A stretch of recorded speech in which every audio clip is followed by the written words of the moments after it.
Hello, my name is Cryptic. Today's SpeedPaint subject is Mizune or Mizune from Soul Eater, as voted on by the Soul Eater Amino group. And today's topic will be an OC review, which was also voted on in the Soul Eater Amino group. So I asked openly a lot of people in the group. I said, hey, if you want your OC publicly reviewed, just go ahead and send a link down. And I actually got a lot of replies. I didn't think that many people would be interested. So I took those names for all of those OCs and I put them into a random winner generator kind of thing. And the winner I got was a OC named Yui Nakano. I'm sorry if I pronounce anything incorrectly.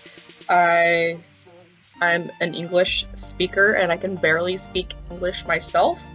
But now the creator, I'm pretty sure, goes by this OC's name as their persona, and she's 100% comfortable with, this being public. I'll try to be positive. I don't like, really going hard on, being critical about people's OCs, because I know that to a lot of people, OCs are super important to them. A lot of the times they're projections of themselves in a way. Sometimes even the smallest of criticism, even when it's welcomed, can be heartbreaking in a way. You want to, I just want to make sure that everything I'm saying is nice in a way.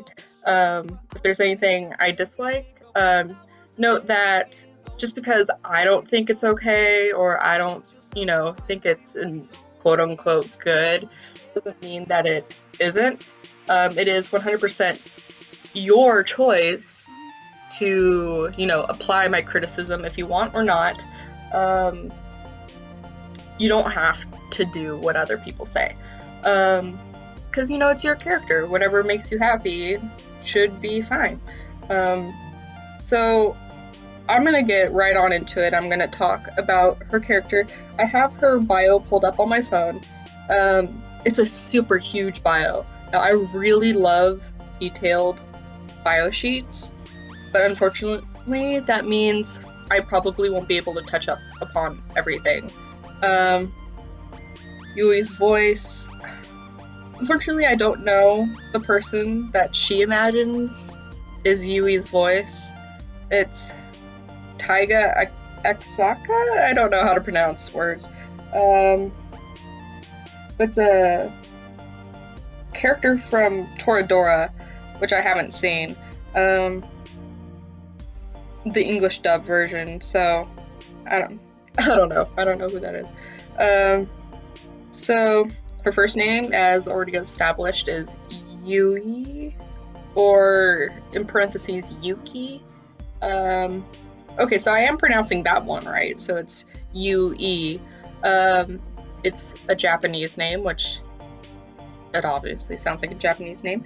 The meaning, I like it when people give meanings, because sometimes it does tie into who that character is.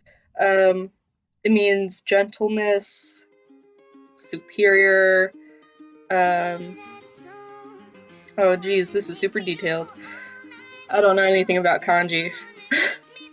But apparently combined with a whole bunch of other stuff, it means clothing and garment and stuff that I'm not knowledgeable about, so I can't really comment on that. So her nicknames are Yu. That's cute, that sounds realistic, that makes sense, sounds like her name. Okay, her middle name, I do not think I could pronounce that. But it looks pretty. Amari Risu? I think her name is pronounced Amari Risu.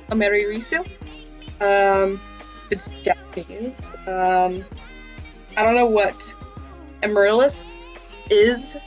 It might be a flower. It's probably a flower, but that's the translation. So Amaryllis is Amari Risu in Japanese, and her last name is Nakano.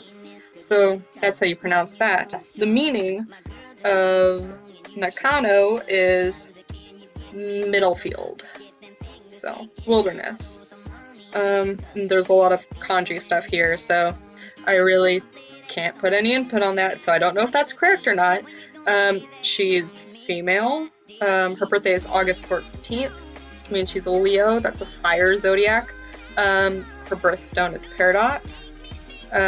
Sexuality is demisexual. I know a lot of people really nitpick the sexualities because there's like a lot of weird gatekeeping. I think a lot of people think like a really Mary Sue-ish trait is simply just making your character bi, just to be bi, or something that's, you know, not as common, like demi or something like that.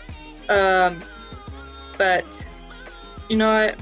I don't care if it's like, I can tell that this person's being sincere. This character is just demisexual because they wanted them to be. It's not like, hey, look how special my character is, they're demi. Her age, so typically their age is 16, but they specify it depends on a role play. They appear 15. Their weight is 96 pounds. Height, she's like 5'1". Her build is an hourglass shape. Her bone structure be the hourglass. Her eye color is brilliant blue. I think it's just a really bright blue. They wear glasses. This character wears glasses. And it looks like they typically only wear their glasses at night or when they lose their contacts. So most of the time this person is wearing contacts. They're white, but they're also a little bit darker from, you know, sun-kissed. They're in the sun a lot, so they're tannish, but it's still obvious their skin tone is white. This character has freckles. This character has blonde hair. Hair is wavy. It's thickish thin. I think I understand what they're saying about that, but that's a little confusing. She does have a tattoo. I don't know how realistic you're going. Pretty sure since she's 16, she would have needed parental permission to get a tattoo at her age. Her usual fashion or dress seems to be very casual. Beanie shorts, short sleeve shirt, long jacket. She can't decide between a favorite outfit or not. She wears a blue crystal-like necklace. Like, it's like a chain necklace with a blue crystal at the tip. And this necklace appears to also have significant meaning to her character Yui, because her father bought this necklace for her mother a long time ago, and her mother gave it to her before Yui left to go study at the GWMA. So that's interesting. I like when, like, if we have jewelry, it's not just accessories, there's might be a meaning to it. But I know some people, you know, they just wear jewelry and they don't care if they're meaning. So that would also be realistic. Good personality traits. Okay, so I'm just gonna straight up read this whole paragraph. I'm gonna read the whole good and bad personality traits paragraph, and I'll make comments after that. So right now I'm just reading straight up. Good personality traits. Yui is a very kind-hearted and friendly person once you get to know her. She is quite funny. She can make someone laugh when it comes down to it. When someone is going through something, she is very supportive to anyone. She is quite intelligent. When she first joined the GWMA, she was quite worried she wouldn't be that smart for her classes. She was always a good student and good with things in Japan, but she had Maka help her study, and that has helped her to behind Ox. There's little typos in here. Reread out loud this paragraph, because in some areas I'm getting tripped up by the, you know, sentence, and pretty sure you mean, like, help her get past Ox? I'm really confused. She was always a good student and good with things in Japan, but she had Maka help her study, and that has helped her to pass Ox? Oh, wait. So, like, okay, I think I know what you're saying. Because right after that you say, but she can never pass him. So, in grade-wise, she's right below Ox. So, like, for the super written exam, it goes like, Maka has 100%, Ox has 99, and then Yui would be right under Ox. That's what I'm assuming she means. And she admits right here she would never be as smart as Ox or Maka. Her intelligence is one of her strong suits. She can be childish at times, but she finds this a good character trait because this helps her feel a lot better at times when she can kind of just let go. She is also very curious. Yui likes to look into things and find out what's going on or what secrets people are holding. She even likes to find out what relationships are new or old or still going on. Lastly, she is selfless and puts others before her. She cares deeply for her friends and the people she loves. Okay, so I would like to say that I think Yui's, good personality traits. They're realistic. I think they're really good. It's not like she's perfect, but it's also not like she's the worst. It's kind of like in the middle. I don't want to say like normal. It's like average. Like I expect people to be, nice to others, to be selfless. A lot of people, they're like afraid of normal. It's like almost like this insult now. It's like, well, I can't be normal. That's a bad thing. I either have to be super good or super bad. But in reality, normal is perfectly fine. Normal is, just as good as being good is. It's the middle. There's nothing wrong with the middle. And I think she's very balanced within her good personality traits. It's not like too much or not enough. I can tell she's a nice character. She's not like I just know she's a nice character. She's probably really nice and sweet. Yui's bad personality traits. Yui does have bad personality traits, and one of them is that she is overreactive. When something happens, she sometimes overreacts about it, which can get annoying at times. She is learning on how to control it. Another thing is that she is very overprotective. This goes for her close friends, family, and her Meister. She will fight for them, and when she sees something's up, she will be very, very protective, which sometimes gets on the person's nerves. There's a little typo in that. It's not that big of a deal. I don't mind typos as long as the information can still get across, but if it's confusing, you might want to look through it and change it. She is socially awkward and doesn't talk much due to her having social anxiety and being very shy. She does have some pretty big mood swings. Sometimes she can be depressed and others super happy, or even a bit of a botch. She is also quite stubborn and does things on her own, which is a big fail back on her part.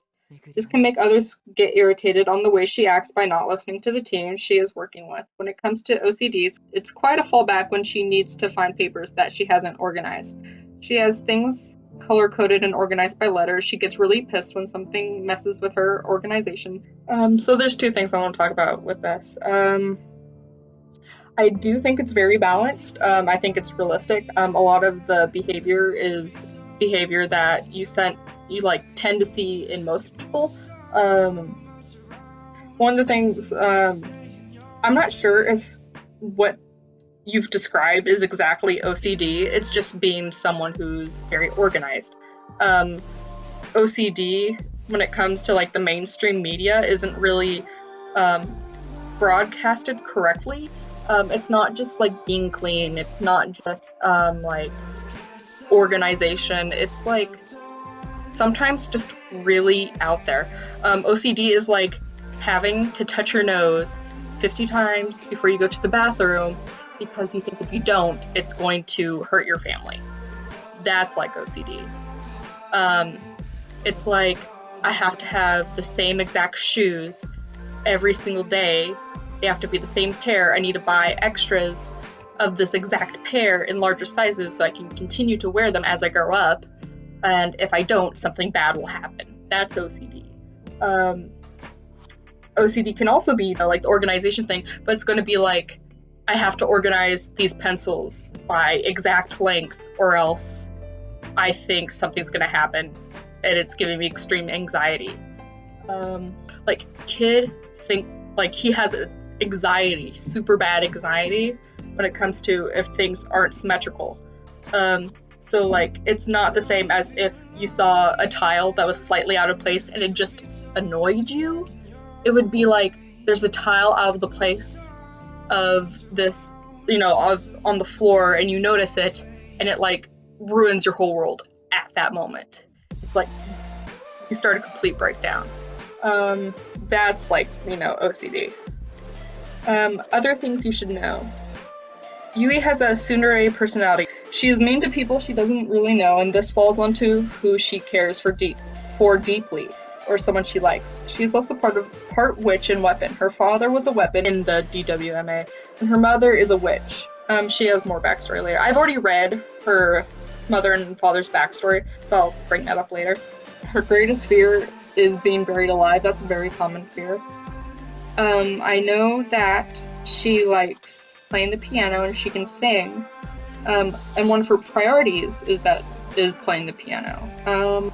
Okay, so it says her greatest vulnerability is her depression, but I don't remember you mentioning it as like such a really bad, like big deal in the bad personality traits. You say sometimes she can be depressed and other times super happy. But if depression is her, her biggest weakness, then she's probably not depressed just a little of the times. You can be depressed 100% of the time and still go out with friends and laugh at jokes and be talkative. But, in the back of your mind, you're still depressed. So you might want to say that she just has depression in her bad personality traits. Not that being depressed makes you a bad person. It's just, it is a hinder, it doesn't help you. So it would fall under the bad personality trait category.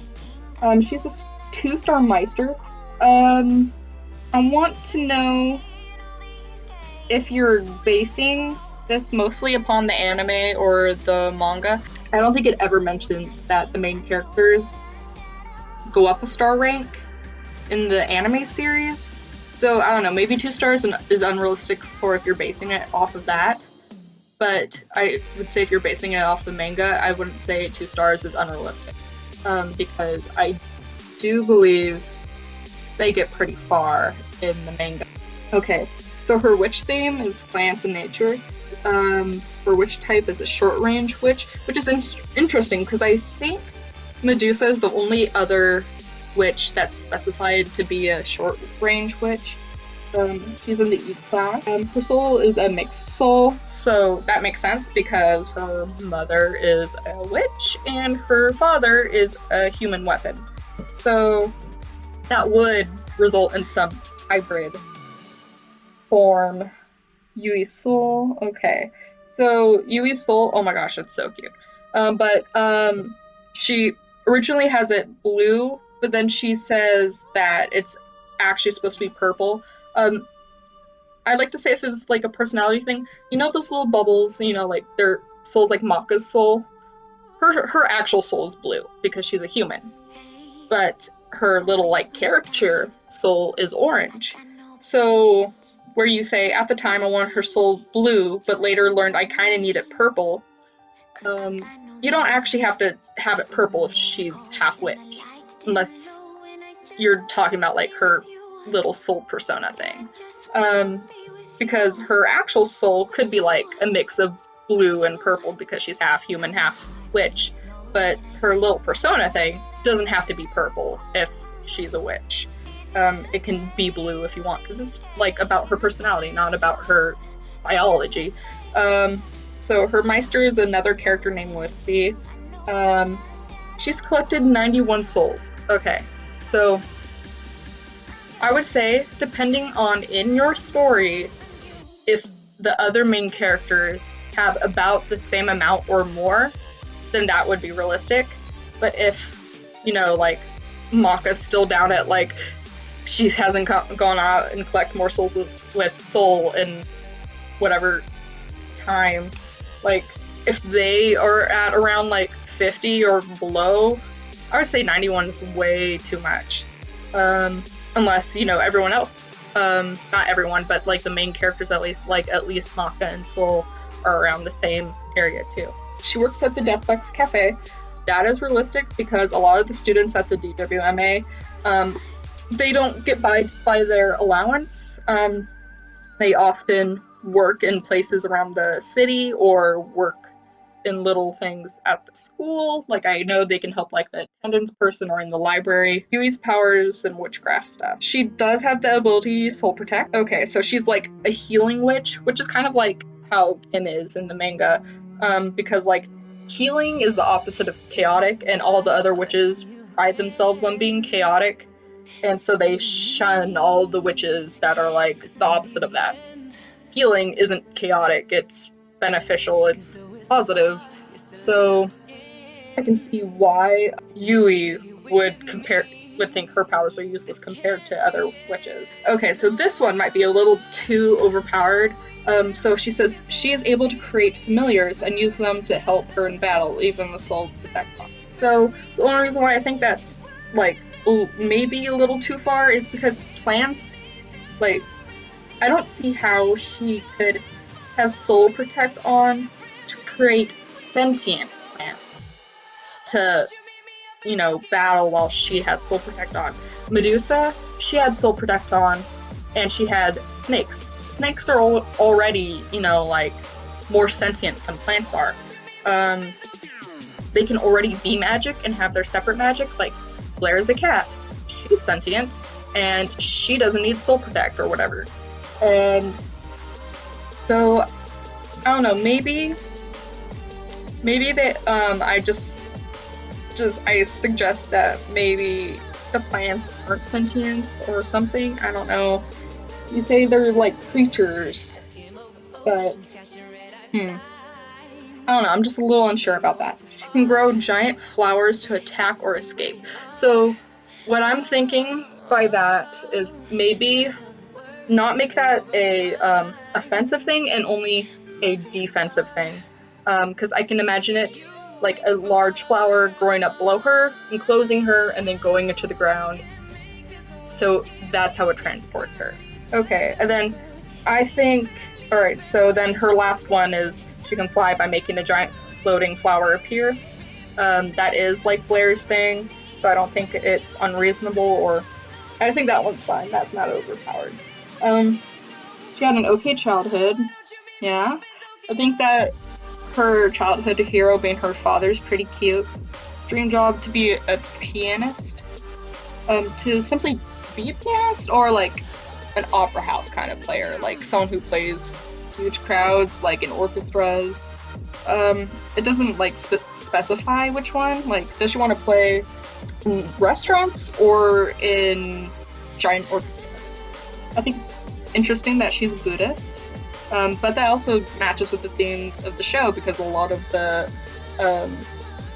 characters, a lot of the details are based on Buddhist things. Like Ashura is an actual creature based off from Buddhist mythology. So she's got her original cat Luna, and now she's got Millie, the other cat, and they're both black. They're super cute, fluffy looking. Okay, so then it goes into details about her family. I've already read the backstory about her mother and father, and I think it's really cute and really unique and interesting. So I think you do a really good job with their backstory, and actually I would love to see like more about them. Like the villain that her mother faces, the witch, and her backstory. She's super interesting, and I would like to know more about that. Since I've gone so much over the time of the speed paint, I think I should try to wrap it up. I apologize again that I wasn't able to get to everything. A lot of the rest of your bio has to do with really, really specific stuff and traits and clothing. So I hope you're not too mad at me. But overall, I think your character is super well put together. It's not like ridiculous or any way. It's interesting. It's not boring, but it's like satisfying in a way that it's like not too crazy. It's like a slice of pie. It's not too fancy, and it's not like boring. It's like a super sweet happy middle. I think it's unique that she's both a witch and a weapon. At times, I think you need to consider that might make her super powerful. So if you're afraid of people like calling her overpowered. You might want to tone down the combination of some of those abilities she has, like limit the magic, especially since she's a young witch. I don't think super young witches have such huge range or capability to control their powers. Like, if you don't want to get rid of any of her powers, like, make it so that she doesn't know how to control them as well as, say, a witch that's over 100. Because most witches, the older witches, they're like 800 or older. So, like, Angelica's like maybe 5 or 4 or 6 or something. She doesn't know how to do any. I expect in like the witch world, like, their powers, their themes, they come to that person gradually over time. So maybe like she has all those powers, but she doesn't know she has all those powers yet, and she like slowly has to get used to each one. It's not like automatic she knows what to do. So that's it. I enjoyed reading over the OC bio, and I enjoyed making this video. I hope that if you liked it, you'll continue to come back for more. And, you know, I have polls up on the Soul Eater Amino group, so if you want to have your input or, you know, want your OC reviewed if that gets picked for next week's topic, go ahead and like comment the bio for your character. Make sure that it's a Soul Eater OC, and or comment suggestions down in the comment box below this YouTube video. So thank you. Come back to my channel for more. Do.